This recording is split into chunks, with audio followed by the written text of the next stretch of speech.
A lot of people start their Los Angeles search with the neighborhood they think they want. That is usually where the mistake begins. Not because the neighborhood is bad, not because their instincts are completely wrong.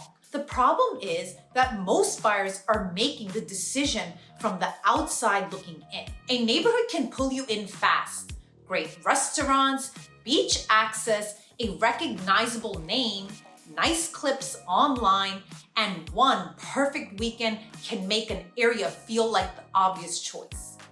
But visiting a neighborhood is not the same as living there. The real test is whether your life still works there once the excitement wears off and normal routine takes over. Commute, parking, budget, errands, noise, housing options, walkability, the kind of home you actually want. That is where LA gets tricky.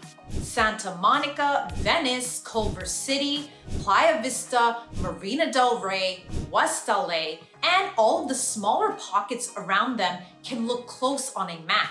In real life, they can feel completely different. A short drive on paper can turn into a daily frustration. One parking setup can change how relaxed you feel coming home. The kind of property your budget gives you may reshape the entire search. The neighborhood name that sounded perfect at first may not be the one that fits your real life. So in this video, I'm breaking down the biggest mistake buyers make when choosing an LA neighborhood and how to avoid spending months chasing an area that looked right at the beginning but does not actually fit the way you live. If you are already searching, comment the neighborhood that keeps pulling you back. I'm curious whether it fits your routine or if it is simply made the strongest first impression. The biggest mistake is choosing the neighborhood before you understand the life you are trying to build there. That sounds simple, but it changes the entire search. A lot of buyers start with a name. Santa Monica sounds like the dream. Venice has personality. Culver City feels practical. Playa Vista looks convenient. Marina del Rey gives you that close to the water lifestyle. All of those reactions make sense. The issue starts when the name becomes the whole strategy. A neighborhood name cannot tell you how your morning feels. It will not show you whether errands are easy, whether parking becomes annoying, or whether your budget gives you the type of home you pictured. One perfect afternoon can also create a very different impression from a normal work week. That is why what is the best neighborhood in LA is usually the wrong first question. Best for what? A buyer who wants beach access may answer differently than someone who wants more space. A person driving across town every day has a different set of priorities than someone working from home. Newer buildings and amenities create one kind of lifestyle, while older character and more eclectic feel create another. So the smarter question is, what does my normal week need to feel like? Once you answer that, the map starts making a lot more sense. Let's start with one of the biggest traps, choosing based on the version of a neighborhood you experience while visiting. A lot of LA neighborhoods are incredible at the right time. A sunny Saturday can sell almost anything. Restaurants are full, people are out, the coffee shop has the exact vibe you wanted, and the weather is doing its little California marketing campaign. Suddenly, you are thinking, this is it. I live here now. I get it. That feeling is powerful. But a showing, a brunch, or a weekend walk is not the same as living there. The weekday version matters more. What happens when you are tired after work? How does the area feel when traffic is heavier? Is parking still manageable at night? Are groceries convenient? Or does every errand become a whole production? A neighborhood does not need to be perfect every hour of the day. No place is. But the regular version has to work for you, not just the highlight version. This is especially important if you are relocating from another city. When you visit LA, you are usually seeing a curated version of the area. You might be staying near the places you want to explore, moving through the city on a relaxed schedule, and judging everything from a temporary mindset. Real life is different. The commute, grocery runs, parking rhythm, appointments across town, and weekend routine all start mattering once the area becomes home. That is how buyers can fall in love with the idea of a neighborhood before they understand the experience of living in it. Now, let's talk about the beach, because this one gets a lot of people. Many buyers picture LA with the coast built into the dream. That makes sense. The ocean is part of the pull. Coastal access, walking paths, sunsets, restaurants, coffee shops, and that relaxed Westside feeling can make an area feel like the obvious choice. But there is a big difference between liking beach access and building your entire housing decision around it. The closer you get to certain coastal areas, the more the trade-offs start showing up. A budget that felt strong in the beginning may point toward less space, an older building, higher HOA dues, tighter parking, or a property type that was not what you originally pictured. That is not a reason to avoid the coast. It is a reason to be honest about how much the coast actually matters in your daily life. If walking by the water is part of your real routine, that location may be worth paying for. Someone who meets friends nearby, spends weekends outside, and uses the area constantly may feel great about trading space for access. The decision looks different when the beach is more of an occasional bonus.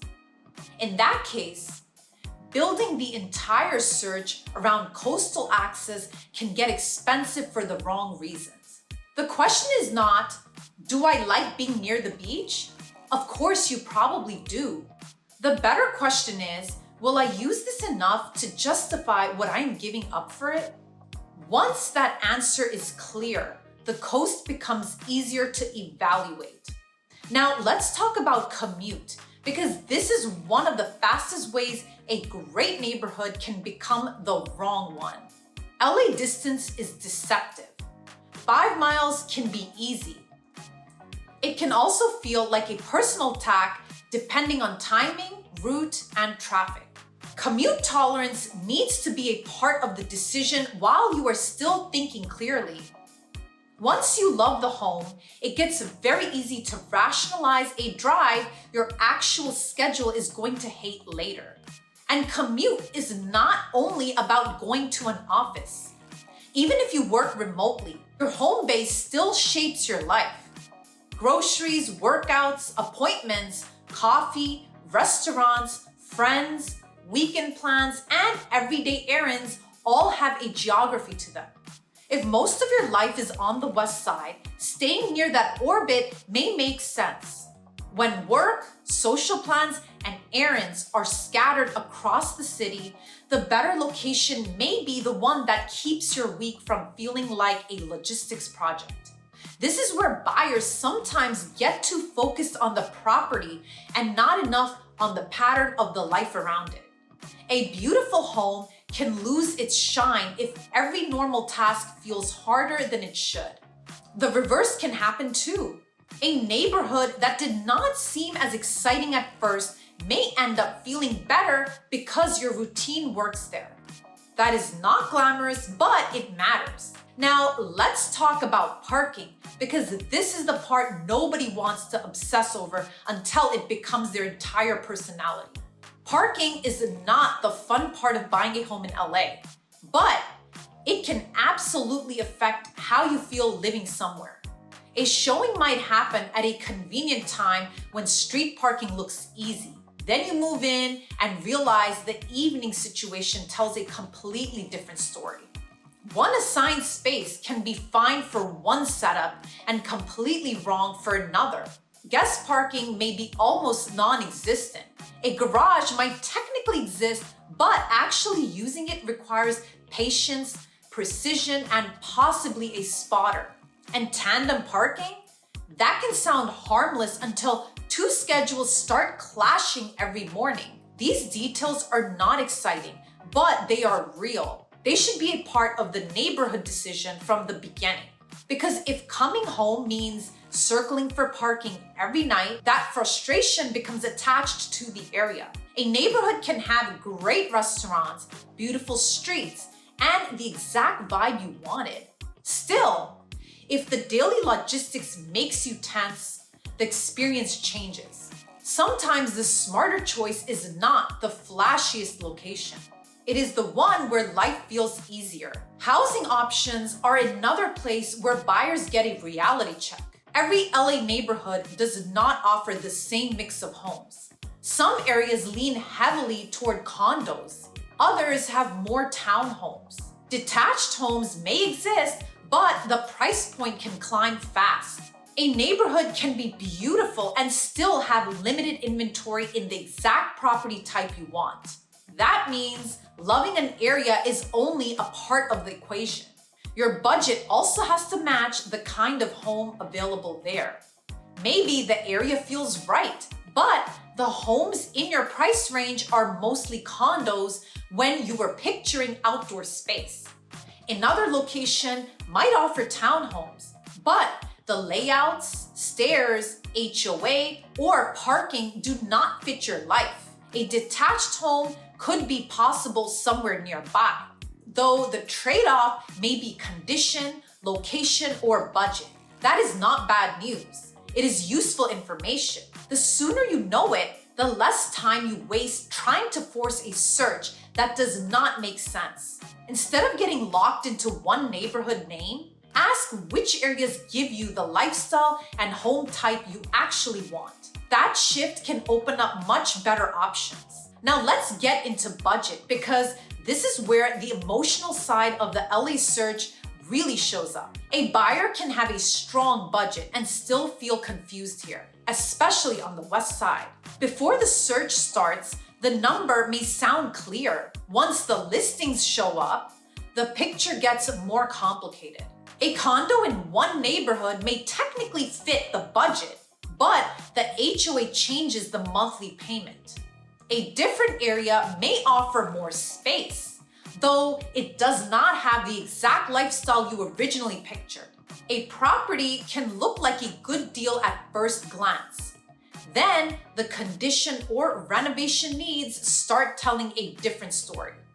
Budget is not just a number. It has to be matched to property type, condition, monthly payment, neighborhood, and lifestyle priority. When those pieces do not line up, every option feels frustrating. Once they do line up, the search starts feeling calmer. And honestly, every choice in LA usually includes some kind of compromise. That is not failure. That is the market. The goal is not to find the one neighborhood with no trade-offs. The goal is to choose the trade-off that will still make sense after the excitement wears off.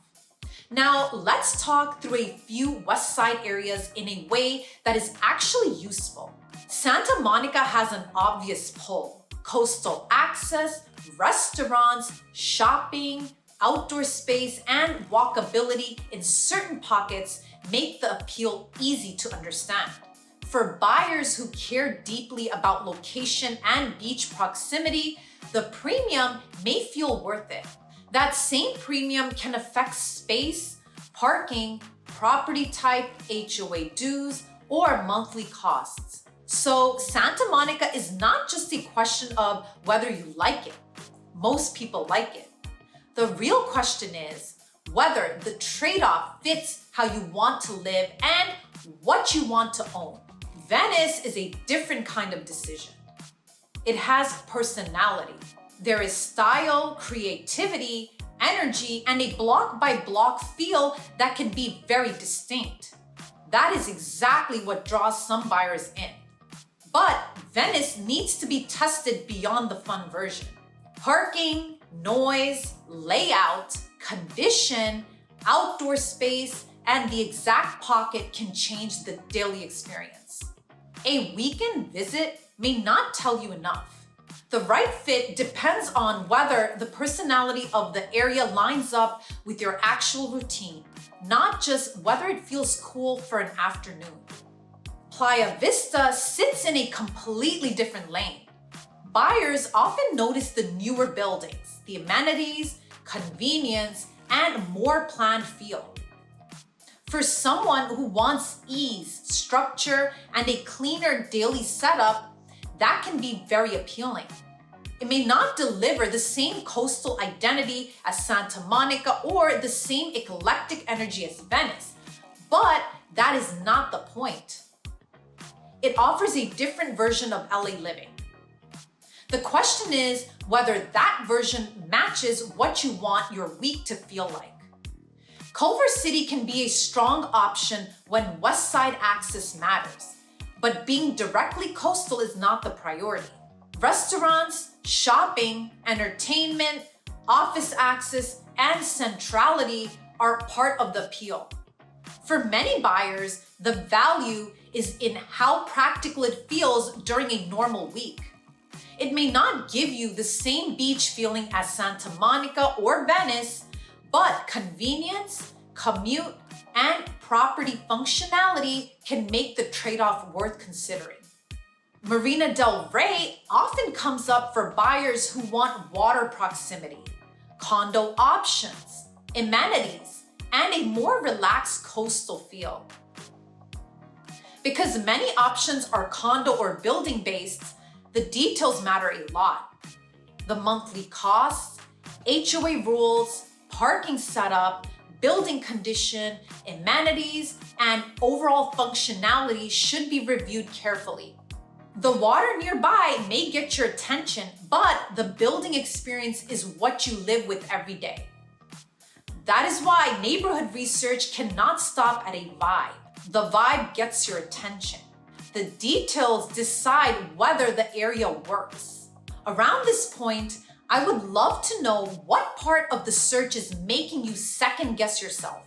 Are you trying to narrow the neighborhood?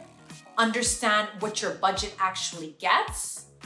Balance commute with lifestyle? Choose between a condo, townhome, or single-family home?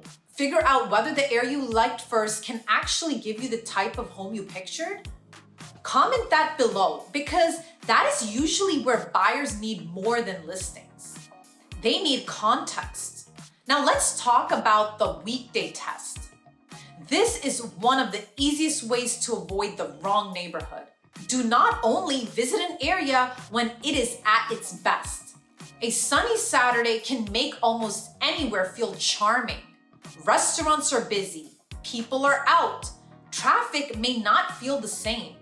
And your whole mood is different because you are exploring instead of living your normal schedule. Try to understand the area when it is less polished. Morning traffic tells one story. Evening parking tells another. Errands reveal whether the neighborhood is easy or annoying. Noise becomes more important when you are trying to relax. The regular version of a neighborhood matters more than the highlight version. A place does not have to be perfect all the time, but it does have to work when life is ordinary. That is where daily convenience becomes a bigger deal than buyers expect. Small frictions add up. An annoying grocery run, a commute that makes you avoid plans, stressful parking, a location that feels inconvenient during the week, or a home layout that does not support how you actually live can all wear on you over time. None of those issues may seem dramatic on their own. Together, they can make the wrong neighborhood feel exhausting. A less obvious area can sometimes be the better choice because life simply works better there. That kind of decision tends to age well. Now, let's talk about social life, because LA is spread out in a way that surprises people. Where you live affects how often plans actually happen. It shapes where weekends unfold. It changes whether saying yes feels easy or like a whole production. If most of your life is already on the West Side, being near that orbit may make sense. If your work, friends, gym, restaurants, and hobbies are scattered across the city, the smarter location may be the one that keeps your week manageable. This matters even more if you are moving from another city. Think about where you want your life to naturally happen, not where the prettiest listings are, not where the name sounds the best. Where will your real routine actually work? A beautiful home can still leave you disconnected from the lifestyle you wanted. A property that looks less exciting online may feel much better once you realize the location supports your life. That is why lifestyle fit matters so much in LA. Now let's talk about prestige. Some buyers get attached to a neighborhood because the name carries weight. That is normal. A recognizable area can feel like a safer choice, but you still have to live there. The address will not make up for a bad commute, an uncomfortable monthly payment, the wrong property type, or a daily routine that feels harder than expected. The best neighborhood for you may not be the one other people recognize fastest. It is the one where your life functions well, that is less flashy, but much smarter. So how should you actually choose? Start with your routine, not the map. Think through a normal week. Where do you need to be? What should be nearby? How much driving feels realistic? What parking setup would make life easier? How much space do you actually need? Would a calmer home base feel better than more activity around you? Then get honest about the trade-offs. A smarter home in a stronger location might be worth it. Extra space further from your usual routine could create freedom, or it could create friction. Maintenance, monthly payments, property type, and daily convenience all need to be weighed together. Those answers will narrow the search much faster than scrolling through generic neighborhood lists. Once your priorities are clear, the map stops feeling so overwhelming. Beach access deserves weight when it actually shows up in your routine. A central Westside location becomes more compelling when commute, errands, and weekly convenience matters most. For some buyers, newer buildings and amenities point the search toward a more planned community feel. A neighborhood with stronger personality can be exciting, though the block-by-block experience deserves a closer look. Privacy, parking, and home functionality may lead the better search toward a quieter residential pocket rather than the area that makes the biggest first impression. The goal is not to label one area as better than another. The goal is to match the neighborhood to the life you are actually trying to build. Because the wrong neighborhood does not always feel wrong right away. At first, it can feel exciting. There is a new home, new restaurants, a new routine, and that rush of finally making the move. Over time, the mismatch gets louder. The commute gets old. Parking becomes more annoying. The home feels too small, or the area does not support your habits. The monthly payment may feel heavier than expected. The things that attracted you may not be the things you use enough to justify the trade-off. That is what you want to avoid. Not because every decision has to be perfect. That is not realistic. But a little clarity before you buy can save you from a lot of frustration later. So if you are choosing an LA neighborhood, do not start with the name. Start with the life. Then match the neighborhood to that. Because the best area is not the one that looks best online, sounds the most impressive, or sits closest to the beach. It's the one where your budget, property type, commute, parking, lifestyle, and daily routine make the most sense together. That is how you choose smarter in Los Angeles. If you're looking at different LA neighborhoods and trying to figure out which one actually fits your life, reach out and we can talk through the areas, trade-offs, and property types that make the most sense for your goals. If you want more honest Los Angeles real estate and neighborhood guidance, subscribe to the channel. I'll keep breaking down what buyers need to understand before making a move here. And comment below which neighborhood you are stuck between, because that may be exactly what I break down next.